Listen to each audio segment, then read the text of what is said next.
Good morning, everyone, and welcome back to another episode of More to Explore.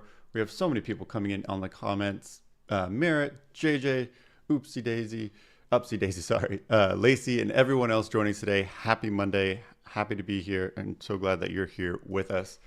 Well, we're in full-fledged egg watch for the bald eagle nests, and also today we'll take a sneak peek at the Sandhill crane migration with a special interview with Cody Wagner, and we'll take a look at some of the benefits of the live cams.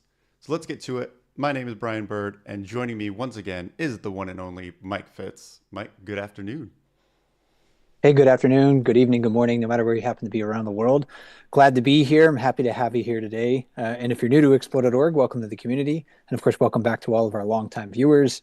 Explode.org is the world's largest live nature cam network with about 190 live cameras all over the world.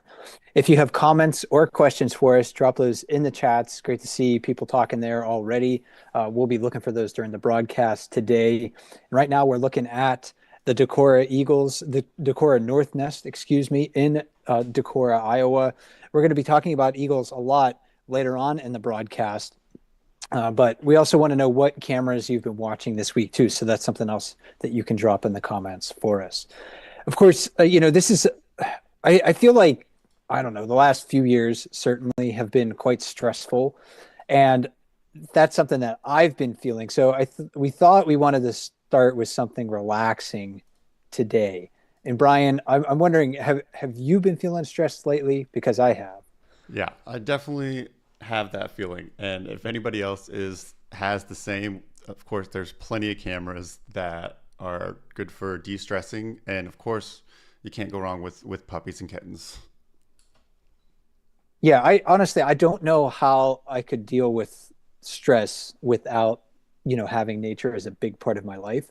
We know that exposure to nature and animals helps to improve people's mental health, and that could be, going on a walk, or it could be sitting in a park, it could be bird watching, it could be gardening, it could be hanging out with your pet if you're fortunate enough to have one. Uh, but people have been wondering if watching webcams of nature and animals can provide some similar benefits. There are two recent studies that have shed light on this phenomenon. There's these concepts of animal assisted therapy and animal assisted interventions that are used like in nursing homes and hospitals and things like that, that can help they can be utilized to help reduce stress and anxiety and burnout. Seeing footage of relaxed animals on webcams helps as well. In fact, a 2023 study published in the Journal of Nursing Administration found that nurses who had the opportunity to watch the Warrior Canine Connection puppy cam for just a few minutes before a daily meeting reported less feelings of anxiety than nurses who did not. So if you can give yourself just a couple of minutes as you're trying to get your thoughts together, you put the puppy cam on, that may help you. And then watching wild animals as well can help. So watching animals in nature through webcams seems to provide mental health benefits too. A 2022 study from the journal called Human Dimensions of Wildlife looked at survey results from webcam watchers of the bear cams in Katmai National Park. And the authors of that study found that many people reported an improved quality of life because the cams and the bears are part of their life. Others stated that they felt more relaxed when watching the cams and they felt less stress, depression, and anxiety. And links to both of those studies can be found at explore.org/research, along with a bunch of other studies in which the webcams play a role. While I know it's important to be informed about world events, the continuous onslaught of information that we're subjected to isn't always helpful, especially when it comes in the form of social media or news that is designed to fuel anger and divisiveness. So give yourself time to break the cycle. Our webcams on explore.org are here for it. And Brian, with that being said, is there a cam or a cameras or several of them that you like to visit in the morning when you start your day? Of course, that's a hard question, but I prepped a few of them. Some of them, like Mission Mountain here, sometimes it almost feels like the video's frozen, but it's just a static, serene scene that is easily will bring down any stress level. But a few others that I do love are the wolves at the International Wolf Center. seeing here, especially in Los Angeles. We don't have any snow, so it's nice to see the winter wonderland scene. I always do a rewind the night before to see if there was any Northern Light shows. Also, a great cam to have on in the background as you're working. And I kind of showed it earlier before, but then also catching up with all of Africa, all the cameras in Africa, any baby elephants, and seeing elephants interact. I get mesmerized. Yeah, me too. In fact, if I check the Africa cams and I see elephants in one of the thumbnails that are for the cameras that are live, I'm like, oh, I think I'll go there first. So yeah, I love watching elephants. And uh, yeah, I mean, I found myself, I think, recently just looking at like the Redwood River camera Ooh, that we have in nice. California, and that one doesn't get a lot of views, but it's just like trees. It's just gorgeous trees. The stand of redwoods across the river from where that camera is located is one of the best old growth stands of redwood trees found anywhere. Some of the largest trees on Earth are visible there. So that's where one thing that I go to. A couple of people in the comments, though, Carrie Miller said that they're watching the Sauce's Nest, pandas, sea lions on the Orca Lab cams, and Carrie also says webcams streaming live wildlife is a lifesaver. It actually lowers my blood pressure. So I'm glad that it's given you some benefit there, Carrie, and we're glad to have you along with the ride. The Sauce's Nest, a couple of people mentioning that, Merritt and Lisa mentioning the Sauce's Nest and the other eagle nests. We're going to get to, again, some updates on our eagle cameras in just a bit. But I asked that last question of Brian because if I need to sit down on a computer in morning in late February and March, and again, maybe I'm just starting my workday, or I feel like, hey, I need to just relax for a few minutes and get away from the BS that you can find elsewhere on the internet. I'm often going to Nebraska to visit Audubon's Roe Sanctuary and watch sandhill cranes. Beginning in February and continuing through March, sandhill cranes depart their winter homes in northern Mexico and the southern United States to start their northward migration. For some cranes, the trip will carry them as far as western Alaska and eastern Siberia. Not all migratory habitats on this journey are created equal, however. While migrating cranes utilize many stopover sites to rest and feed, none are as important to as many cranes as the Platte River. Most of the world's sandhill crane population utilize Central Platte River during their springtime migration. And to help us learn more about sandhill cranes and the importance of Platte River and when you can look for them on their migration, I spoke with Cody Wagner, the Conservation Program Manager at the National Audubon Society's Roe Sanctuary in Nebraska. Cody, thanks again for joining me. It's great to speak with you one more time. Yeah, always fun to join the show. So I'll just start with maybe a simple question that might not have a simple answer, but how many sandhill cranes are using the Platte River during the spring migration? Sure. So the really kind of neat thing is the majority of the sandal crane population in the world is actually coming through the Central Flyway here, where the pinch of the hourglass, as we'd like to call it, is the Platte River. That is right around 1.1 million sandal cranes or so. So those birds are going to be spread out over about a 70-mile stretch of the critical reach of the Platte River, as we call it. And in some of the more high number roost areas, we'll see actually over 200,000 sandal cranes using a 5 or so mile stretch of the river. Incredible. And you know, you kind of painted a picture in my mind of the Central Flyway coming together like in an hourglass shape, and it's pinching right at the Platte River. So what makes the Platte River such attractive habitat for sandhill cranes?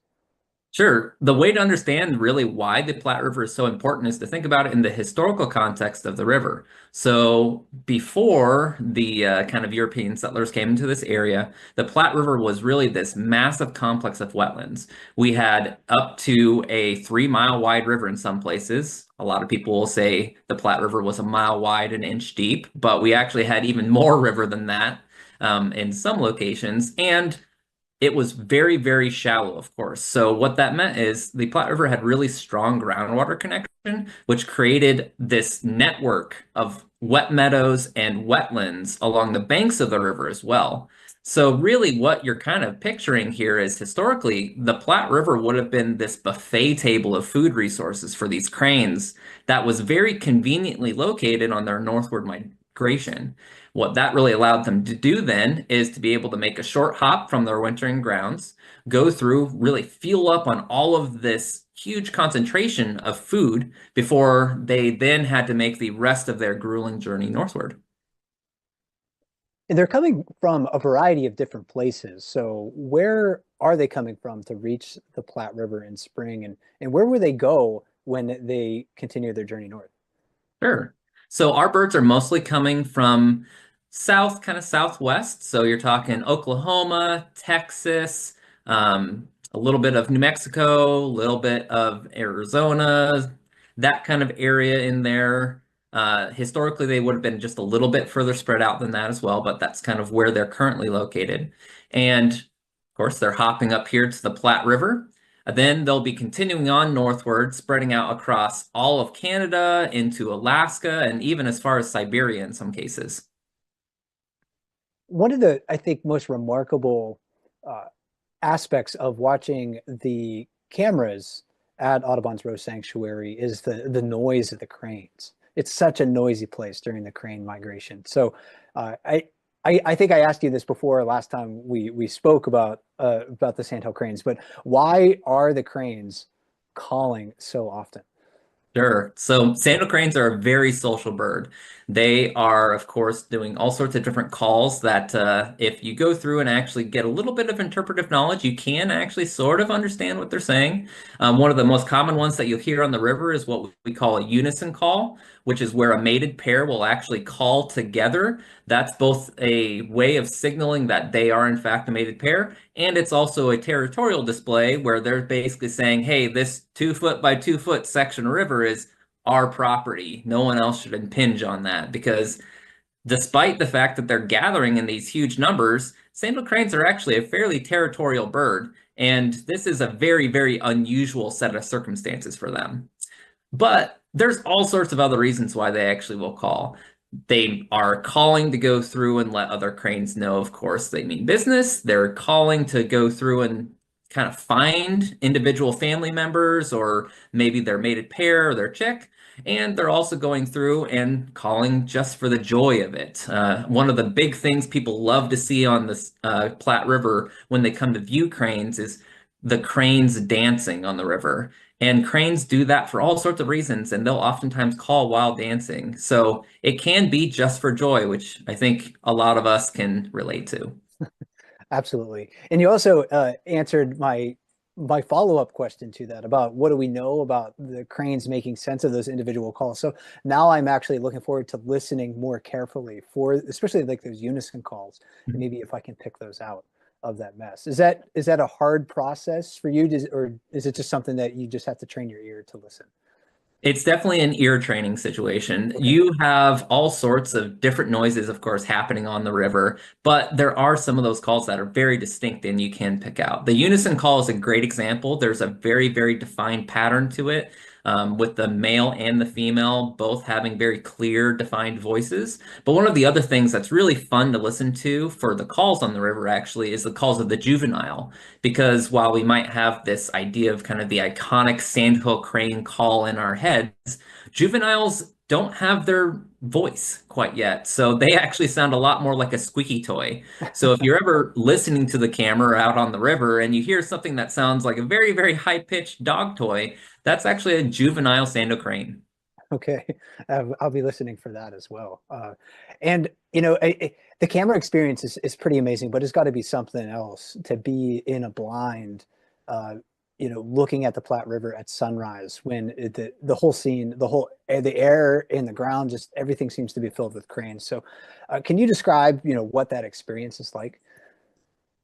It really is incredible. I mean, honest to goodness, one of the things that keeps people coming back every single year is how impactful that experience out in the blinds can be. Going through and witnessing more sandhill cranes than you will see anywhere else in the world, all gathering in one place, seemingly endless, endless flocks coming into the river as the sun sets directly behind the river, the noise just filling the air. A lot of folks have likened it to a spiritual experience, and quite frankly, it's something that does not get old. It certainly seems like an amazing experience, and And I don't think we should lose sight of the fact, though, that birds in North America and across the world, they're facing a lot of challenges too, especially challenges imparted on them by humanity's actions. So how can we help migratory birds such as cranes? Sure. Well, one of the best ways to go through and help migratory birds for the kind of everyday person is to go through and advocate for programs and initiatives and organizations that help these birds.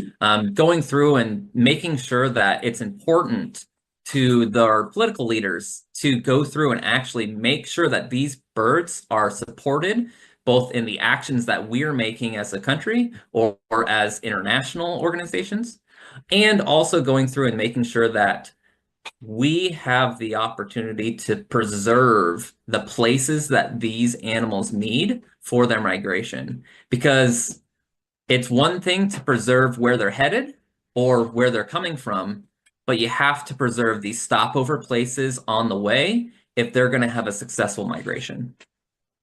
That's some really great advice. And talking to you just now for the last few minutes have given me, I think, a lot of things to look forward to once the cranes started to gather in large numbers along the river very soon. So, Cody, I want to thank you for taking the time out of your day to join us. And I'm really looking forward to the cranes showing up. Me too. We're just around the bend here. It'll be quite exciting. Cody, thanks again for joining me. It's great to speak with you one more time.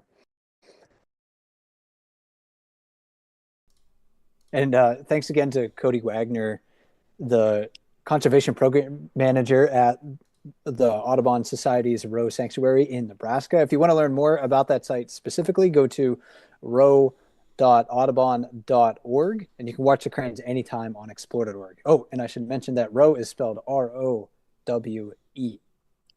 It's been quite cold in the center of North America recently. Maybe you're watching from, one of those spots right now, so you felt it. So the Platte River, if you looked at live footage of the Platte River this morning or right now, it still has plenty of ice and snow on it, but waterfowl and cranes are arriving in large numbers. And the dawn chorus is an amazing scene and one that you'll definitely want your speakers on for. Brian, we didn't have any of the calls of the cranes or the sounds of the cranes incorporated into that interview, but you said you had maybe some audio for us to share to let everyone know what it sounds like. Oh yeah, and I gotta fade it in just nice and slow because it does get pretty loud. All right.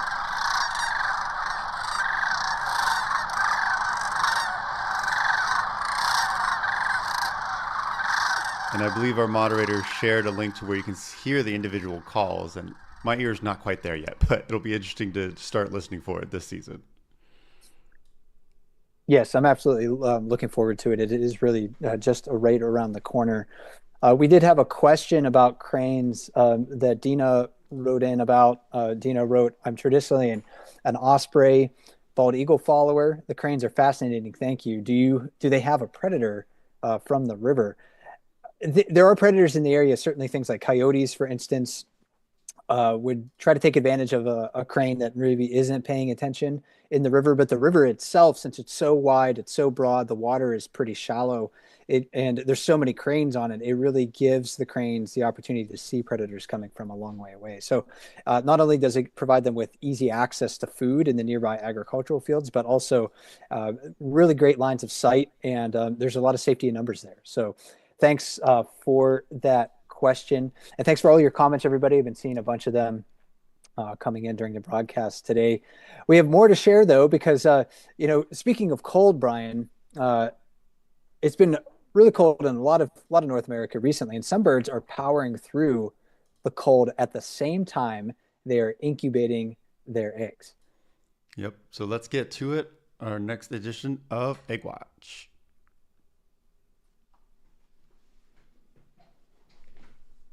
Yeah, so welcome to the February 24, 2025 edition of Egg Watch on Explore.org. Nesting season has begun for bald eagles across much of North America. We're going to start with the Decorah North Nest near Decorah, Iowa, where Mr. North and DNF are caring for 2 eggs right now. The first egg was laid on February 11, the second egg laid on February 14. And the main story here is the weather and the ability of Mr. North and DNF to endure the cold and protect their eggs. Overnight and morning air temperatures were well below 0 degrees Fahrenheit for a few days last week. And that likely wasn't much of an issue for these birds. According to our webcam partner at this nest, the Raptor Resource Project, we watched a female eagle lay her second egg of the year during the polar vortex of winter 2013, 2014, when the air temperature was minus 20 degrees Fahrenheit and there was a minus 50 degree Fahrenheit wind chill. So that's a lot colder than just 0 degrees Fahrenheit.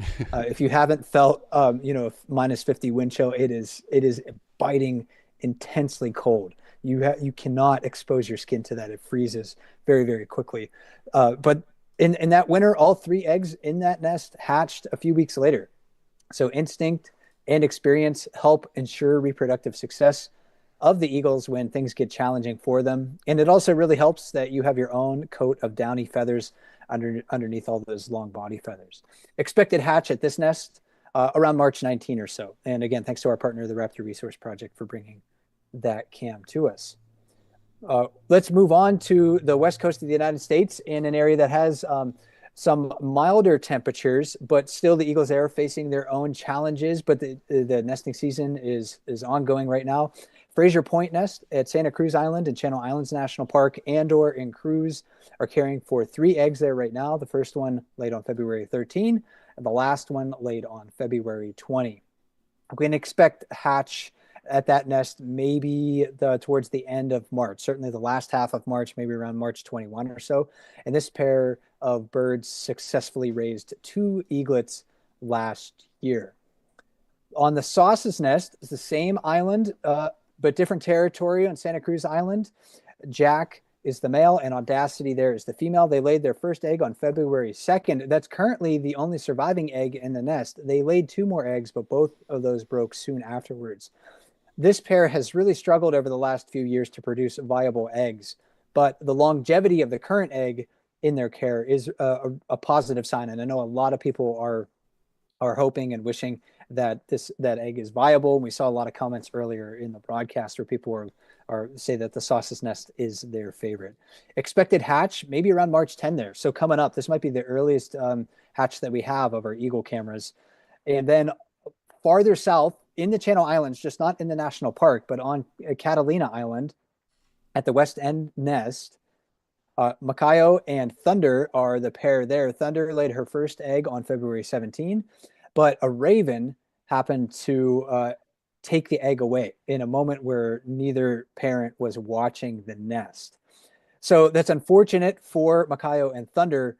It's great for the raven, though. Ravens are smart and adaptable birds. They are unlikely to pass up an opportunity to gain a meal as energy rich and nutritious as a large egg. So that raven was living large, at least for a few hours that day. It's a loss for the eagles, although this is still early in the nesting season for bald eagles in the Channel Islands region of California. So this pair was able to lay a second egg on February 20. So if that one survives, I think we can expect to see it hatching sometime in very late March. And again, thanks to our partner, the Institute for Wildlife Studies, to helping bring our Channel Islands eagle cams to you from wherever you happen to be watching around the world. We'll be following other nests in the coming weeks, including peregrine falcons, osprey, more bald eagles, great blue herons, and more. So be sure to go to explore.org anytime to watch the devotion of these birds to their eggs. Thanks, Mike, for that update. And we'll be looking around for other bald eagles and all the other bird nests that we have on explore.org as the season continues. But Mike, speaking of the live cams and the different research, we have a new research study that we wanted to share. Yeah, this is really cool. Nature is an endless source of fascination, and I never tire of it. I can go outside and just always find something that'll catch my attention. And I'm not sure we have any clue about how much we don't know about nature and ecology. But webcams are a tool that open a lot of opportunities for us to study wildlife in ways that weren't possible just 15 or 20 years ago. For example, one way that elephants communicate is through vibrations. And that scientists have known that for a while now, because elephants can make noises that they can feel traveling through the earth. They feel it through their feet. But we don't know if that's the same for hippos. A group of scientists is wondering if hippopotamus might do the same thing as elephants. So they are working with our partners at Impala Live in Kenya to find out. And let's learn more about that project.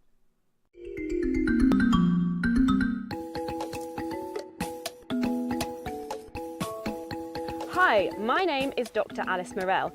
I'm a biologist from the University of Oxford, and I have come here to Impala Research Centre in Kenya with PhD student Lara Bodino to investigate something truly fascinating. Our research team at the Animal Vibration Lab have detected ground vibrations generated from elephants. This could unravel a secret form of elephant seismic communication.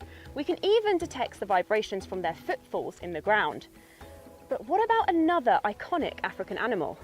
Well, much like elephants, we want to see if hippos can feel the world around them. And that's what we're here to study. But we need your help with our citizen science project. This device is known as a seismic sensor. We use it in our elephant research to detect vibrations in the ground. For this project, we will be placing 15 of these seismic sensors in the ground along the footpaths that hippos use to walk in and out of the water. What makes this project even more exciting is that we are going to be putting these sensors directly in front of the Impala Live cameras that are going to be live streamed to explore.org. This is so we can match what we see on the camera with what is detected on the seismic sensor. And here is where you come in. By watching the live stream and detecting these hippo behaviours and answering a short survey, you can contribute valuable data to our research. This is a huge honk, one of the ones we want to capture on our citizen science project. If you see that on the live stream, make sure you're tagging it on our snapshots. Hippos are surprisingly understudied in the wild, especially when it comes to how they sense their surroundings.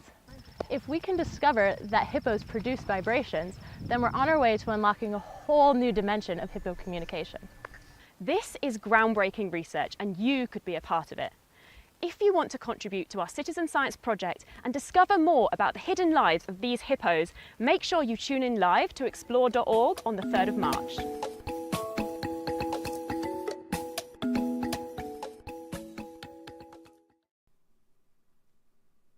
I'm excited to learn what that study discovers. It seems really fascinating. And I'll probably try to participate here and there, Brian. I don't know if you have the time during your day, but maybe we can make an excuse just to watch the Impala camps more while we're working. Definitely. And if you want to participate in the study, again, the researchers are going to need your help. So the things that you can do is to watch the Impala Live cams for hippo activity starting on March 3rd and continuing through March 26th. So you're going to watch the hippos, take snapshots of the hippos. You'll be asked to fill out a short questionnaire with the snapshot to help the researchers note what you saw. They need to correlate behavior with the seismic data that their instruments are recording. So they need to know what the hippos are doing when you take your snapshot. So pay attention to whether the hippo is moving in any way, if it is involved in any social interactions, whether that's friendly or aggressive, and maybe what types of noise it is making. Do you hear grunting, snorting, honking, or something like that? And then finally, be sure to just relax and enjoy the scene at the same time. So yeah, I'm really looking forward to that. And we got other things coming up on Explode.org, Brian, this week. Yeah, definitely. Coming up, we have our other regular shows. We have the Africam show, if you feel like going on a virtual live safari. That's every Tuesday at 6 a.m. Pacific. And then on Thursdays, we have the Wild Moment show produced in South Africa by the Africam team, showing all the best clips from the Africam cams. And Mike, I believe we have another survey for the website design. Yeah, we do. And actually, I should mention before we move forward that I'll be on the Wild Moment show this Thursday. So if you want to help me ask or listen to me ask inane questions about African wildlife, join me there. I always look forward to those. But yeah, we are looking for feedback about the search and navigation features on explore.org. So our moderators will be posting a link to that survey as well. So if you have used those features in the past, or even if you haven't, please take that survey. We'd love to know how you use it and how we might be able to improve that feature in the future. Brian, we're also looking to learn about what people think of our program, More to Explore. Yeah, always love your feedback, the good and the bad. Any suggestion is welcome, whether you like a new segment or if you just have a special moment that you saw on the webcams and you caught a snapshot of it, send it in to us and we'd love to share your moment. So that link will also be in the comments as well. But that is our show for today. We're going to leave you here with the Decor North Nest. And again, thanks you all for joining. Happy Monday. And let's give another special thank you to our moderators and our camera operators for all of their dedication. And of course, I wanted to give a special thanks to my co-host, Mike Fitz, for joining me again. And we'll be back with another episode of More to Explore on March 10th. And until then, happy exploring.